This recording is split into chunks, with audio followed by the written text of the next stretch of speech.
سلامونه مې قبول کړئ دوستانو.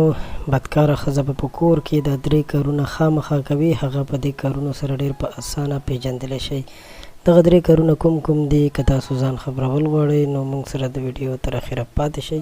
درنو دوستانو، بدکاره ښځه چې په کور کې کوم کارونه کوي، په هغې کې لومړی کار دا دی چې دا به د خاوند خبر نه مني. کله چې خاوند کور ته راشي نو د دې په تندي باندې 12 بجاوي، یعنی خپل خاوند سره په سمه خوله خبرې نه کوي.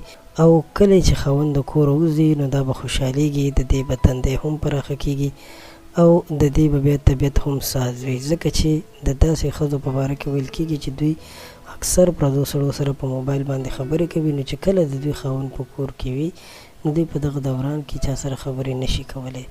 او دویمه خبره ده چې کومې ښځې بدکارې وي، هغوی به خپلو بچو ته وخت هم نشي ورکولی. د هغوی بچي به بې ادبه وي، یعنې د بدکارو ښځو بچي به هم بې ادبه وي. او هغه ځکه چې کله یو ښځه خپل بچي ته وخت نشي ورکولی، ځکه چې د مور غېږه د بچي دپاره لومړی درسګاه ده، نو چې دغه مور بیا خپل بچي ته وخت نشي ورکولی نو هغه به خامخا پردو خلکو سره زوی به پردو خلکو سره جنګونه هم کوي او بدعمله به هم وي. ځکه چې مور یې چې کومه وي هغه په خپل عیش و عشرت کې په خپله مستۍ کې ورکه وي.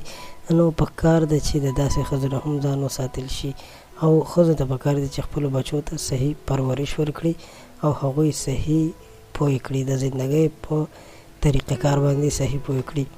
دریم قسم دا چې کومې ښځې هم د ماما زامنو سره، د ترور زامنو سره یا نور داسې لرې خپلوانو سره چې د دې دپاره هغه محرم نه دي، هغوی سره ګپ شپ لګوي، نو د داسې ښځې نه هم یاره پکار ده. ځکه چې د ترور زوی، د ماما زوی، د تره زوی دا د ښځې دپاره نه محرم دي، نو پکار ده چې دغه رشتو سره هم ډېر زیات راشه درشه ونه ساتل شي. دغه رشتې هم د یو چا د کور د بربادۍ سبب جوړېدلی شي.